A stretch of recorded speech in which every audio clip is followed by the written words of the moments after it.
Hello everyone, আসসালামু আলাইকুম। কী অবস্থা সবার? আশা করছি সবাই ভালো আছেন। আমিও অনেক ভালো আছি। আজকে হচ্ছে আমার কিচেনের এই ছোট্ট রেকটাকে কিছু নতুন জিনিস দিয়ে সাজাবো। এই রেকটার মধ্যে সবসময় আমার প্লেট বাটি রাখা হতো, তবে আজকে হচ্ছে এটার মধ্যে কিছু মশলার জার আমি রাখবো। আর আমার এই রেকটা হচ্ছে সবসময় আমার চুলার পাশেই থাকে, তাই ভাবলাম যে এটার মধ্যে কিছু মশলা জাতীয় জিনিস রাখি, যেন আমি অলওয়েজ রান্নার কাজে ব্যবহার করতে পারি।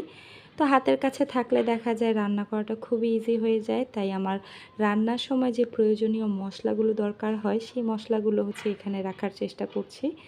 তো আমার হচ্ছে এই কাচের জারগুলো অনেক পছন্দের, তাই হচ্ছে বেশিরভাগ মশলাই আমি কাচের জারগুলোতে রাখি। আর এই কৌটোগুলো তো আমার অনেক অনেক পছন্দের। এই কৌটোগুলো প্রায় ৬ থেকে ৭ বছর আগের কেনা আমার। এই কৌটোগুলো ভীষণ ভালো লাগে আমার। আর এই কৌটোগুলোর মধ্যে হচ্ছে আমি কিছু প্যাকেট মশলা রেখেছি, যেমন ধরেন বিরিয়ানি মশলা, কাবাব মশলা, মাংসের মশলা, এই জাতীয় কিছু মশলাই হচ্ছে এই কৌটোগুলোর মধ্যে রেখেছি। আর এই নিচের অংশের একটা হচ্ছে আমি এই জাতীয় মশলাগুলো দিয়েই সাজাবো। আর এই উপরের একটা হচ্ছে কিছু প্যাকেট জাতীয় খাবারগুলো দিয়ে এখানে সাজাবো। আমার হচ্ছে বেশিরভাগ সময় দেখা যায় কোনো কিছু কিনে আনার পর বয়ামের মধ্যে রাখলে না মনেই থাকে না যে বাসায় এই জিনিসটা আছে, রান্না করতে হবে। তাই চোখের সামনে রাখলে দেখা যায় রান্না করা হয়ে যায়। তো এই জন্য এগুলোকে একটু সামনে হচ্ছে সাজিয়ে রাখার চেষ্টা করেছি। আর নুডলস তো আমার বাচ্চাদের জন্য অলওয়েজ রান্না করতে হয়, তাই এটাও হচ্ছে হাতের কাছে রাখার চেষ্টা করেছি, যেন খুব সহজেই রান্না করে দিতে পারি। আর এদিকে হচ্ছে এই সাইডে আমি কিছু চামচ, তারপর স্পুন, এগুলো দিয়ে হচ্ছে সাজিয়ে রাখার চেষ্টা করেছি, যেন আমার প্রয়োজনীয় জিনিসগুলো দিয়ে সহজেই আমি রান্নার কাজগুলো করতে পারি।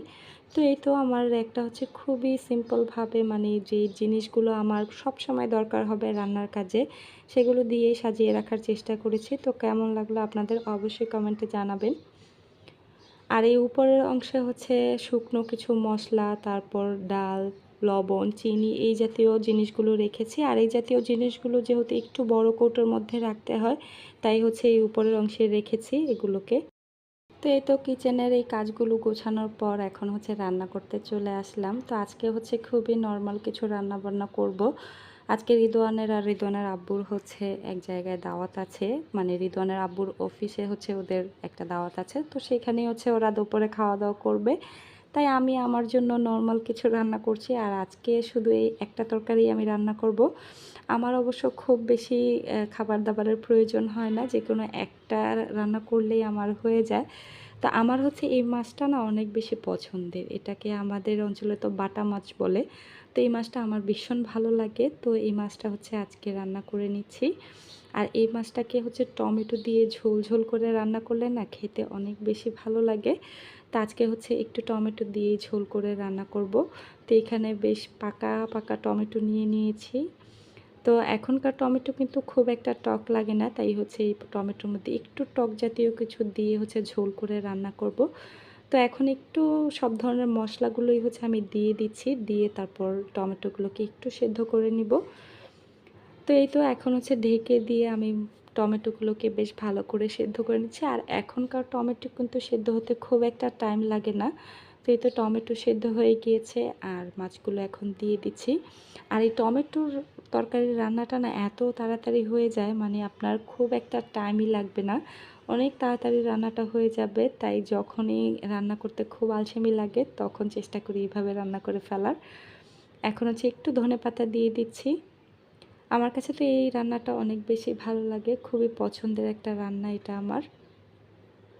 তো এখন এটার মধ্যে হচ্ছে একটু টক জাতীয় কিছু দিব। বাসায় হচ্ছে আম ছিল না, তাই হচ্ছে এখানে আমি এক পিস পাকা তেঁতুল দিয়ে দিচ্ছি। তো এখানে আমের পরিবর্তে তেঁতুলটা দিলেও কিন্তু বেশ ভালোই লাগে। আমার যখন বাসায় আম বা টক জাতীয় কিছু থাকে না, তখন চেষ্টা করি এই তেঁতুলটা দেওয়ার জন্য। তেঁতুলটা দিলেও কিন্তু তরকারিটা অনেকটাই টকটক লাগে, খেতে বেশ ভালো লাগে। তো এই তো আমার রান্না কিন্তু একদমই কমপ্লিট। কত ঝটপট আর কত অল্প সময়ের মধ্যে রান্নাটা হয়ে গেল। তো এই গরমের মধ্যে কিন্তু রান্না করে খুব বেশি সময় থাকাও যায় না, বেশ কষ্ট লাগে থাকতে, তাই ঝটপট কিছু রান্না করার চেষ্টা করি।